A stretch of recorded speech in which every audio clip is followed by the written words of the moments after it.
Hello दोस्तों। Learning with Satyendra में आप लोगों का बहुत बहुत स्वागत है। आज हम क्लास 12th का एनसीईआरटी चैप्टर 2 राजा किसान और नगर पढ़ने जा रहे हैं।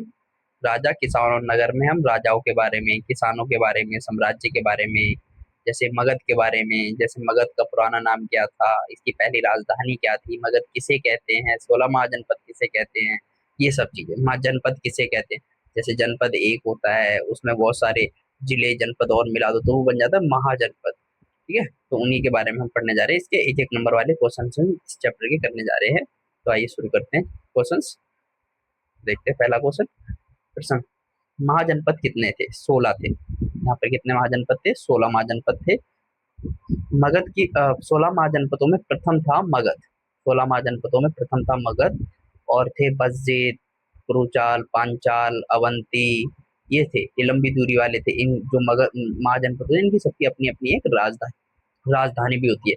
जैसे यहाँ पे अगला दूसरा क्वेश्चन है, मगध की पहली राजधानी कौन सी थी? मगध की पहली राजधानी थी राजगृह, जो वर्तमान में नाम बिहार में है राजगीर।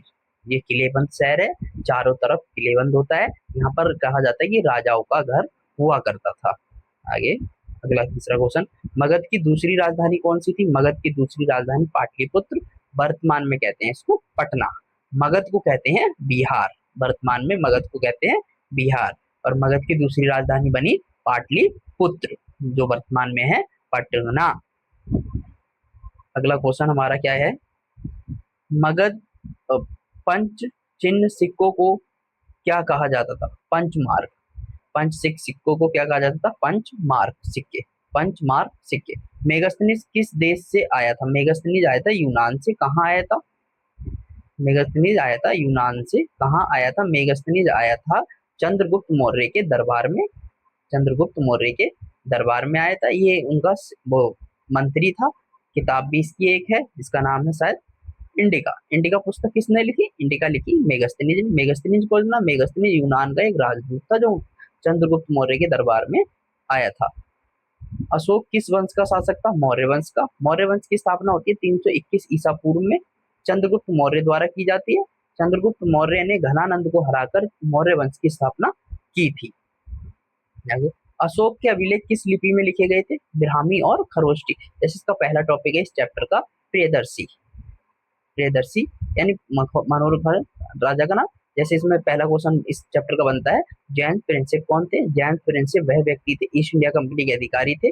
उन्होंने दो लिपियां, ब्राह्मी और खरोष्टी लिपि का अर्थ निकाला था, जिसमें ज्यादातर क्या लिखा हुआ था? ज्यादातर सिक्कों पर राजा का नाम लिखा गया था, जैसे मनोहर मुखाकृति वाले राजा का नाम। और ज्यादातर सिक्कों पर सीधा सीधा अशोक नाम लिखा हुआ था, जिससे ये अनुमान लगाया गया कि ये सिक्के जो थे राजाओं ने जारी किए थे, राजाओं के द्वारा चलाए गए थे, ये सब चीजें। तो अशोक के अभिलेखों किस भाषा में लिखे गए? ज्यादातर ब्राह्मी और खरोष्टी लिपि में। ब्राह्मी और खरोष्टी लिपि को पढ़ने में कौन सक्षम हुआ?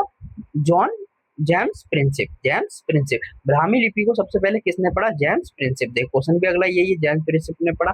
कौटिल्य का प्रसिद्ध ग्रंथ कौन सा था? अर्थशास्त्र। अब कौटिल्य थे कौन? कौटिल्य वह व्यक्ति थे जिन्होंने चंद्रगुप्त मौर्य को पाल पोस कर बड़ा किया था। बड़ा किया, शिक्षा दी, सब कुछ सिखाया।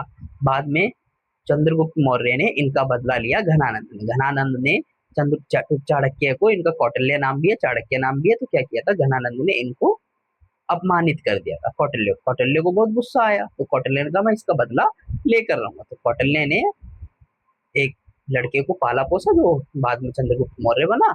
उसको पाल पोस कर बड़ा किया। उसको रोज एक जहर विष की देते थे। विष मतलब जहर देते थे, ताकि वो उसके शरीर में किसी भी चीज का असर ना हो सके। और उसने अंत में 321 ईसा पूर्व में घनानंद को हराकर मौर्य वंश की स्थापना कर दी। कौटिल्य की पुस्तक थी अर्थशास्त्र, जिससे हमें मौर्य वंश के बारे में पता चलता है, इतिहास के बारे में पता चलता है कि क्या चीजें थी, कैसे थी, ये सब चीजें। अगला क्वेश्चन, भूमि कर को क्या कहा जाता था? भाग। भूमि कर को क्या कहा जाता था? भाग। बौद्ध ग्रंथों की भाषा क्या थी? पाली। बौद्ध ग्रंथों की भाषा क्या थी? पाली। जैन धर्म के 24वें तीर्थकर कौन थे? महावीर। जैन धर्म के 24वें तीर्थकर कौन थे? महावीर। बुद्ध का जन्म कहाँ हुआ था? लुम्बिनी। बुद्ध का जन्म कहाँ हुआ था? लुम्बिनी। पाटलिपुत्र किस नदी के किनारे स्थित था? पाटलिपुत्र गंगा नदी के किनारे स्थित था।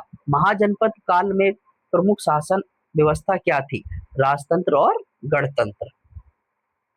मौर्य साम्राज्य का संस्थापक कौन था? चंद्रगुप्त मौर्य। अशोक का प्रसिद्ध शिलालेख किस नाम से जाना जाता था? धम्म लेख, धम्म का प्रचार। ठीक है, अशोक ने ही करवाया था। आगे, नगरों के विकास का प्रमुख कारण क्या था? व्यापार और शिल्प। व्यापार मतलब एक देश से दूसरे देश, एक क्षेत्र से दूसरे क्षेत्र व्यापार किया जाता था। शिल्प मतलब हाथों से चीजें बनाई जाती थी, वो सब चीजें। इतिहासकार मौर्य काल की जानकारी के लिए किन स्रोतों का उपयोग करते हैं? अभिलेखों का करते हैं, सिक्कों का करते हैं, साहित्य का करते हैं, पुरातत्व साक्ष्य को करते हैं। और इस चैप्टर में हम छठी शताब्दी से छठी शताब्दी ईसा पूर्व के बीच की घटनाएं पढ़ेंगे। जैसे मगध चौथी शताब्दी में कितना शक्तिशाली क्यों बनता है? तो मगध में क्या था ना कि मगध में हथियार उपलब्ध, लोहा उपलब्ध था, आधुनिक झारखंड, हाथी उपलब्ध थे, गंगा नदी में यहाँ पर रोपाई की जाती थी, गंगा नदी के द्वारा आवागमन सस्ता था, इसलिए मगध शक्तिशाली बनता चला गया। क्लियर। उसके बाद आता है इसमें जैसे कौन कौन से राज्य, कौन कौन से क्षेत्र एक दूसरी दूरी पे स्थित थे, ठीक है, लंबी दूरी पे, जैसे अवंती, पंचाल, कुचल, ये सब। दूसरी राजधानी हमने पाटलिपुत्र बनाई, क्यों बनाई? क्योंकि वो गंगा नदी के किनारे स्थित थी। छठी शताब्दी ईसा पूर्व में बनाए थे, चौथी शताब्दी ईसा पूर्व में बनाए थे, इसलिए बनाया था ताकि यहाँ का आवागमन सुव्यवस्था वगैरह अच्छी हो सके। लर्निंग विद सत्येंद्र में आप लोगों का बहुत बहुत स्वागत है। धन्यवाद, थैंक यू सो मच। अगली वीडियो में मिलते हैं हम।